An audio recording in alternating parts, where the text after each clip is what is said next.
सभी शिक्षक साथियों को मेरा नमस्कार। स्वागत है आप सभी का आज के अपने इस महत्वपूर्ण वीडियो में। तो आज हम फिक्सेशन फॉर्म के बारे में बात करेंगे कि आप जिसका आपका फिक्सेशन 2 साल का आपका जो अस्थायी कार्यकाल था वो पूर्ण हो चुका है या कुछ दिनों में होने वाला है, तो फिक्सेशन फॉर्म किस प्रकार से हमें फिलअप करना है। ऑनलाइन और ऑफलाइन 2 प्रकार के फॉर्मेट होंगे, तो उसके बारे में हम संपूर्ण बात करेंगे। इस वीडियो में ऑफलाइन फॉर्मेट की बात करेंगे। अगले एक और वीडियो आपको इसी चैनल पे मिलेगा, तो उसमें आपको ऑनलाइन फॉर्मेट किस प्रकार से आपको भरना है वो पूरा आपको उसकी प्रोसेस बता दी जाएगी। तो इस वीडियो को पूरा ध्यान से देखिए, क्या क्या गलतियां हमसे हो सकती हैं, क्या क्या फॉर्म में हमें कैसे भरना है, उसके बारे में हम संपूर्ण बात हम इस वीडियो में करने वाले हैं। ओके, तो फर्स्ट ऑफ ऑल तो जितने भी जो शिक्षक साथी हैं उनका प्रोबेशन कंप्लीट हो रहा है, तो आप सभी को बहुत बहुत बधाई कि आपने सरकारी सेवा में 2 साल आपने अपने पूर्ण कर लिए हैं और आगे अपना ऐसे ही कर्तव्यनिष्ठ होकर के अपना काम करते रहें। फिक्सेशन फॉर्म कैसे भरना है, क्या करना है, ऑफलाइन फॉर्मेट की बात कर रहा हूँ मैं, और आपको कौन कौन सी गलतियाँ आपसे हो सकती हैं उन गलतियों का ध्यान रखिए। और इस चैनल पर यदि आप नए हैं तो पहले इसको आप सब्सक्राइब कर लीजिए ताकि और भी आपको जानकारी मिलती रहे। एक बात आपको पहले बता दूं कि इस सेशन में आपको सभी जितने भी आपके जो स्कूल के रिलेटेड जो काम होंगे, इवेंट होंगे या जिस भी प्रकार की आपको जानकारी होगी वो सारी इस चैनल पे आपको इस साल से मिलने आपको स्टार्ट हो जाएंगे। ओके, तो इसे ऑफलाइन फॉर्मेट को भरने के लिए आप PDF है आगे मेरी, तो उसको मैं आपको शेयर कर दूंगा। उसका डिस्क्रिप्शन बॉक्स में लिंक डाल दूंगा उसका, ताकि आप वहाँ से उसको डाउनलोड कर सकते हैं। और वैसे आप अपने मेरे ऑफिशियल टेलीग्राम चैनल से भी इसको डाउनलोड कर सकते हैं। इस ऑफलाइन फॉर्मेट की आपको 3 कॉपी पूरी बनानी है। जो आपका पूरा फॉर्मेट है उसके आपके 3 जो फॉर्म है उसके 3 फॉर्म आपको फिल करने हैं और उसकी 3 कॉपीज आपको सेव रखनी है। एक कॉपी आपके PO कार्यालय में जमा होगी, एक कॉपी आपके जो मेन ऑफिस है जहाँ पे आपका हेडक्वार्टर है वहाँ पे आपकी जमा होगी, और एक कॉपी आप अपने पास सेफ रखिए, क्योंकि कई बार क्या होता है डॉक्यूमेंट्स मिसमैच हो जाते हैं, तो आपको अपने पास जो कॉपी है वो आपके पास सेफ रहेगी, तो ध्यान रखिएगा जिसका। 3 कॉपी आपको लेनी है, एक PO कार्यालय के लिए, एक अपने जहाँ पे आपका स्कूल है उस ऑफिस के लिए, और एक आपको खुद के लिए। अगर आपका PO और आपका ऑफिस आप जैसे मान लीजिए, हालांकि ये कम चांसेज है लेकिन फिर भी जो नवनियुक्त वाले हैं उनकी बात अलग है, तो इसे अभी इस साल ज्वाइनिंग है। अगर आपका एक ही स्कूल है कि आपका PO है, क्रमोन्नत होकर आपका मान लीजिए सेकेंडरी बन गया और PO भी बन गया, तब आप एक ही कॉपी अपनी रख सकते हैं उसी स्कूल में वहाँ पे कॉपी रख दीजिए, वही PO कार्यालय में हो जाएगी और वही आपकी ऑफिस की कॉपी हो जाएगी। मैं मेन बात कर रहा हूँ, अलग केसेस जो आते हैं उनकी बात अलग है। 3 कॉपी आपको रखनी है। इसमें कुछ बेसिक जो डाउट्स हैं मुझे मिले, हालांकि ये वीडियो बहुत सारे चैनल्स पे पहले ही अपलोड हो चुका है, लेकिन पहले भी बहुत पुराने वीडियोस बने हुए हैं।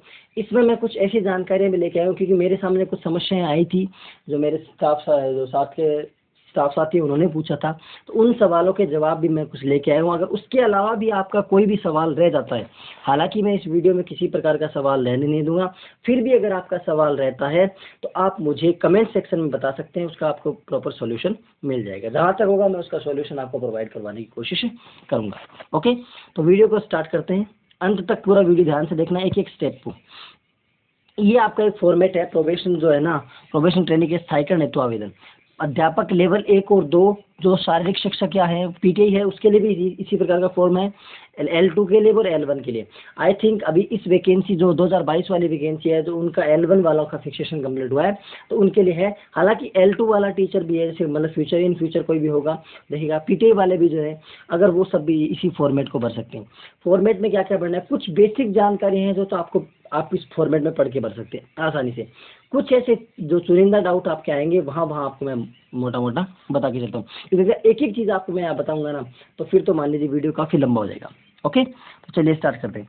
सबसे पहले इस वीडियो में इसमें देखेंगे हम, तो पहले आपको यहाँ पे कुछ चीज़ें ध्यान रखनी है, क्या क्या आपको मिला वैसे आपके इसमें। आई थिंक PDF क्लियर हो रही है, PDF आपको प्रोवाइड कर दो, उसकी आप हार्ड कॉपी आप उसकी निकाल सकते हो। नाम कर्मचारी, आपका जो नाम है वो आपकी जो एम्प्लॉय ID है, जो पिता का नाम है, डेट ऑफ बर्थ है, मूल आपका पद कौन सा है, आपका सब्जेक्ट। L1 में कोई भी सब्जेक्ट नहीं होता है, ध्यान रखने से इसका। L1 में कोई भी सब्जेक्ट नहीं होता है। स्थायीकरण हेतु मूल पद आपका कौन सा है, स्थायीकरण हेतु विषय कौन सा है। मूल पद आपका अध्यापक शिक्षक, जो अध्यापक लेवल 1, शिक्षक स्तर 1, ध्यान रखिएगा। सबसे अब पहला डाउट आपको यहाँ आएगा कि जो आपका जो नियुक्त अधिकारी जो है ना, नियोक्ता अधिकारी वो कौन होगा आपका? आपका नियोक्ता अधिकारी कौन होगा, ये डाउट आपका पहला डाउट आएगा। नियोक्ता अधिकारी की मैं आपको पहले क्लियर बताता हूँ चीज़ें, हालांकि लास्ट में जब वीडियो एंड होगा तो ये चीज़ें 3 सवाल जो मेरे सामने जो आए थे वो सवाल मैं आपके सामने दोबारा रख दूंगा। ओके, नियोक्ता अधिकारी वो होता है जिसके नाम से जिला में जिसके नाम से आपके जिले का जो ऑर्डर निकला था, आपके डिस्ट्रिक्ट पे जिसके नाम से ऑर्डर निकला था। तो अगर पुरानी वैकेंसी का देखें तो वहाँ पे आपके विकास अधिकारी के नाम से ऑर्डर निकले हुए थे। इस वैकेंसी जो 2022 की वैकेंसी थी, इसमें आपका जिला परिषद का ऑर्डर जो है ना वो डीओ के थ्रू निकला हुआ है। तो अगर आपका ऑर्डर विकास अधिकारी के थ्रू निकला हुआ है तो विकास अधिकारी आएगा आपका नियुक्त अधिकारी, और अगर आपका डीओ के थ्रू ऑर्डर निकला हुआ तो आपका डीओ आएगा।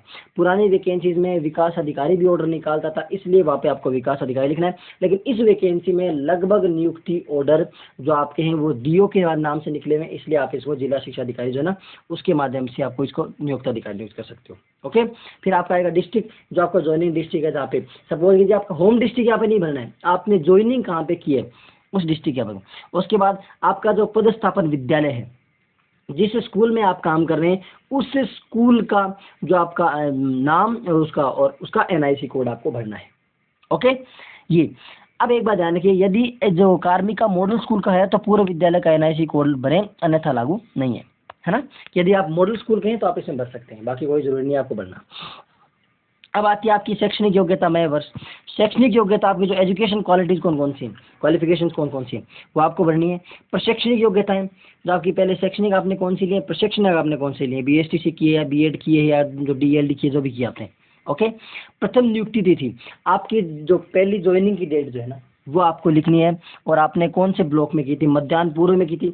मान लीजिए किसी की ज्वाइनिंग डेट 1 जून है, 1 जून है तो उसकी ज्वाइनिंग डेट मध्याह्न पूर्व है या मध्याह्न पश्चात है, वो आपको इसमें लिखनी है। कौन से जिले में हुई थी और कौन से ब्लॉक में आपकी ज्वाइनिंग हुई थी। प्रथम नियुक्ति के आदेश क्रमांक व दिनांक आपको लिखने हैं कि पहली जो आपकी ज्वाइनिंग है उसके आदेश क्रमांक कौन से हैं और आपकी जो उसकी डेट कौन सी है वो आपको लिखनी है। आदेश क्रमांक कहाँ मिलेंगे, आपके पीओ मिल जाएंगे, आपके पीओ मिल जाएंगे, आपके स्कूल में भी आपकी जो फाइल होगी उसमें आपको मिल जाएंगे। अब उसके बाद पदस्थापन स्थान, आपका कहाँ पर पदस्थापन हुआ है उस स्थान का नाम लिखना है आपको। क्या परिणाम रिस्पल, अगर आपका परिणाम जो रिजल्ट अगर रिवाइज हुआ है, रिवाइज रिजल्ट अगर जारी हुआ है तो आप भर सकते हैं। इसमें एक बात वो ध्यान रखना, जो एमबीसी कोटे से लगे थे उनका पहले ओबीसी था वहाँ से हटा करके वो विशेष तौर से ध्यान रखना कि आपका रिवाइज रिजल्ट जारी हुआ था उसके थ्रू आपका होगा, वो एक बार ध्यान से देख लेना इस चीज़ को। बाकी लगभग का रिवाइज रिजल्ट नहीं था, ये फर्स्ट टाइम हो गया था। और फिर इस जिले में नियुक्ति दी थी आपने, इस जिले में जो भी आपकी ज्वाइनिंग डेट है आई थिंक आपने चेंज तो नहीं हुआ होगा, तो जिस डिस्ट्रिक्ट में है अगर आपका डिस्ट्रिक्ट चेंज हो गया है किसी कारणवश तो आप अलग ध्यान रख लीजिएगा। फिर आपके नियुक्ति आदेश क्रमांक कौन से हैं, अनवरत कार्यभार है या नहीं है, आपने रेगुलर सर्विस की या नहीं की, तो लगभग ने रेगुलर सर्विस किया तो इसमें हाँ आपको करना है। राज्य स्तरीय मेरिट नंबर कौन सा है, रिवाइज मेरिट, रिवाइज आपकी मेरिट है ही नहीं तो कोई दिक्कत नहीं है। स्थायीकरण की प्रस्तावित तिथि, ये सेकंड सवाल आपका आएगा। पहला जो आपके नियुक्ति अधिकारी है उसका मैंने सॉल्यूशन दे दिया, अब आएगा स्थायीकरण की तिथि। अब जिनका मध्याह्न पूर्व हुआ है उनके लिए कोई दिक्कत नहीं। आप जैसे मैं आज की डेट लेके चलता हूँ, 1 जून से एक डेट लेके चलते हैं, 1 जून 2024 की डेट है। किसी की ज्वाइनिंग 1 जून 2022 को हुई है तो उसके लिए 1 जून 2024 उसका फिक्सेशन कंप्लीट हो जाएगा और आज की डेट से उसका मतलब आगे जो प्रस्तावित हो जाएगा, ठीक है ना, स्थायीकरण की प्रस्तावित थी। लेकिन जिसकी ज्वाइनिंग आज की और आज की कब मध्याह्न पूर्व में जिसकी हुई है उसके लिए ये डेट है। अगर किसी की ज्वाइनिंग 1 जून को ही हुई है लेकिन मध्याह्न पश्चात हुई है तब उसके लिए एक बात ध्यान रखिए कि उसकी जो प्रस्तावित तिथि है वो 1 जून न होकर के 2 जून होगी। यानी किसी शिक्षक की ज्वाइनिंग 1 जून को हुई लेकिन मध्याह्न पूर्व में हुई है तो उसकी ज्वाइनिंग मध्याह्न पूर्व में आज की उसकी प्रस्तावित तिथि हो जाएगी। लेकिन अगर मध्याह्न पश्चात में हुई तो उसकी नेक्स्ट डेट, उसकी आगे वाले दिन की वर्किंग डे की डेट आपकी काउंट होगी। ओके, मैं चाहता तो ऑफलाइन और ऑनलाइन दोनों फॉर्मेट का वीडियो एक ही बना सकता था, लेकिन मैंने अलग अलग इसलिए प्रेफर किया क्योंकि इन दोनों फॉर्मेट को अलग अलग बनाने में टाइम, मतलब एक वीडियो बनाएंगे तो बहुत लंबा वीडियो जाएगा, इतना लंबा वीडियो कोई नहीं देखता। यहाँ भी आपको मैं मोटी मोटी जानकारी इसी फॉर्मेट बता रहा हूँ, आगे वाले फॉर्मेट में इतनी कोई ज़्यादा डिटेल्स नहीं है तो फटाफट आप निकाल लेंगे। उसके बाद आपकी स्थायी पता जो आपका है, पिन कोड, मोबाइल नंबर, या फिर नीचे कार्मिक के हस्ताक्षर हो जाएंगे। पहले फॉर्मेट में किसी प्रकार का कोई सस्पेंस नहीं है, आगे वाले फॉर्मेट पे चलते हैं। इसके बाद आपको भरना है परीक्षा परिणाम। एक बात ध्यान रखिए, परीक्षा परिणाम आपकी बोर्ड की कक्षाओं का भरा जाएगा। अगर आप बोर्ड की कक्षा 5 या कक्षा 8 को पढ़ाते हो तो आपका परीक्षा परिणाम आपको भरना है। अगर आप नहीं पढ़ाते हो तो आप परीक्षा परिणाम की कोई आपको दिक्कत नहीं है। बाकी L1 का है तो कक्षा 5 को डेफिनेटली पढ़ाएंगे, और L2 का है तो कक्षा 8 को पढ़ाएंगे। तो इसमें कौन कौन सी, पिछले सेशन का 2022-23 और इस सेशन का 2023-23, दोनों सेशन का आपको परीक्षा परिणाम भरना है कि कितने आपके बच्चे थे टोटल, और कौन सी कक्षा में आप क्या सब्जेक्ट पढ़ाते हो, कुल स्टूडेंट आपके कितने थे, ए ग्रेड कितने गए, बी ग्रेड कितने गए, सी ग्रेड। सिर्फ आपको 3 ही ग्रेड भरनी है, डी ग्रेड का कोई विद्यार्थी नहीं रखना है। ए, बी और सी तीनों ग्रेड के विद्यार्थियों को रखना है। टोटल परिणाम प्रतिशत आपका क्या रहा वो भरना है। ऐसे ही आप 2023-24 का भरोगे, दोनों साल का आप इसी प्रकार से भरोगे। नीचे देखिए नोट एक साफ साफ लिखा हुआ है ये देख लीजिए, कक्षा 5 व 8 के परीक्षा परिणाम पर जो प्रतिशत की प्रविष्टि हुए हैं, उस कक्षा में ए, बी और सी ग्रेड प्राप्त करने वाले विद्यार्थियों का प्रतिशत इंदराज किया जाना है। सिर्फ ए, बी और सी ग्रेड का, डी ग्रेड का कोई विद्यार्थी आपके इसमें नहीं आएगा। फिर नीचे आपको प्रमाणित किया जाता है कि जो भी है पद, विषय, फिर ये आपके प्रमाणित कौन करेगा, पहले आपके जो संस्था प्रधान है वो करेंगे, उसके बाद आपको प्रमाणित कौन करेगा, पीओ या यूसीईओ करेगा। ओके, दोनों हो गया।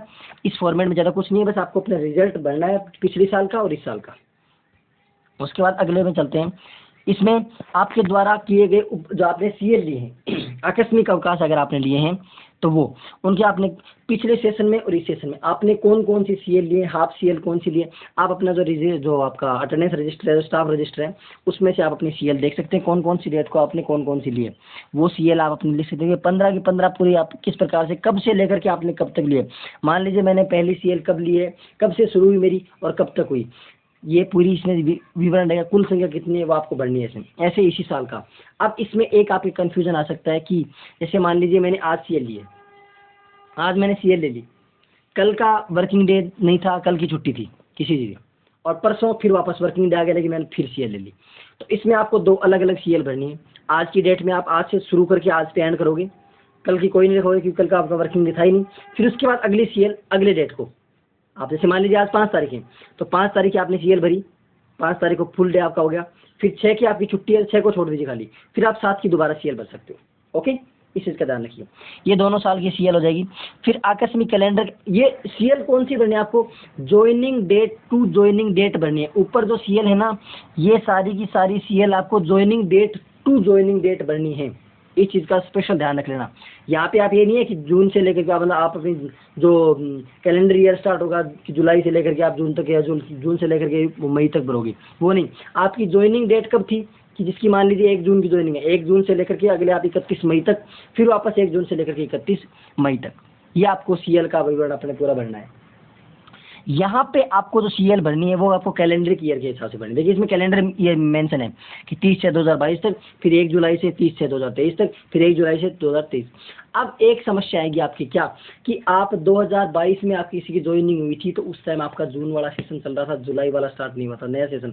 लेकिन एक बात ध्यान रखिए, नया सेशन इस जो पहले से है सब एक अपना 1 मई से नया स्टार्ट हो जाता है, 1 या 2 मई से, 16 मई से वापस अपन मतलब छुट्टियाँ हो जाती है, उससे पहले नया सेशन स्टार्ट हो जाता है। तो ये चीज़ का ध्यान रखिए, वहाँ पे कोई सीएल का आपको डाउट नहीं करना। आपको सिर्फ दो ही फॉर्मेट का भरना है, 22-23 और 23-24। ऊपर आपको joining date to joining date भरना है, नीचे वाले आपको जो आपके कैलेंडर की ईयर है उसकी डेट के हिसाब से भरना है।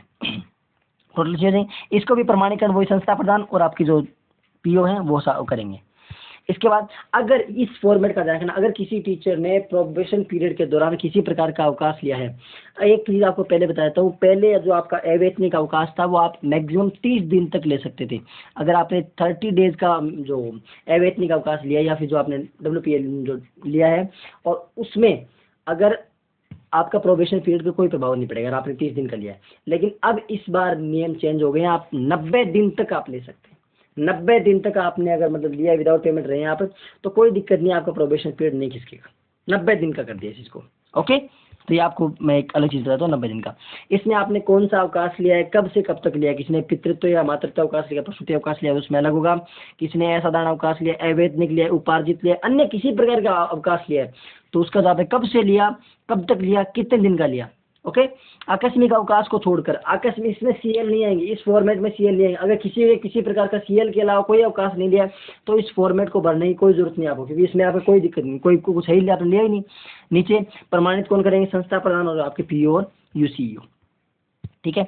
नेक्स्ट फॉर्मेट में आपका सेवा संतोष, आपका कार्यालय कौन सा है वो, आपका क्रमांक कौन सा, दिनांक कौन सा है, और यहाँ पे जो आपको प्रमाणित किया जाता है कि पद पर नियुक्ति से नियुक्ति, आपको संस्था इसमें जो डिटेल लिखी है वो आपको इसमें भरनी है, संस्था प्रदान और आपके जो पीओ है इसको भी अटेस्टेड कर देंगे। इस प्रकार से पूरा फॉर्मेट हो गया। और अंतिम पेज आपका ये है कि इसमें आपको वेतन भुगतान संबंधित, अगर आपने कहीं वेतन से एक्स्ट्रा वेतन भी इसमें नहीं मिला है तो इसमें आई थिंक किसी को नहीं मिला होगा वेतन से एक्स्ट्रा वेतन, कम ज़्यादा है तो बात अलग है, ज़्यादा आपको नहीं मिला होगा, वो आपको पूरा भरना है कि मुझे अपना पूरा वेतन मतलब वेतन जो आय है उससे ज़्यादा मतलब नहीं मिला, उतना ही मिला है मुझे, और संस्था प्रदान इसको अटेस्टेड कर देंगे और ये आपका पूरा फॉर्मेट हो जाएगा। अब देखिए एक चीज़ में अब मैं कुछ बातों पे आपको बताता हूँ। इससे पहले अगर आपने वीडियो को लाइक नहीं किया तो पहले वीडियो को आप लाइक कर दीजिए।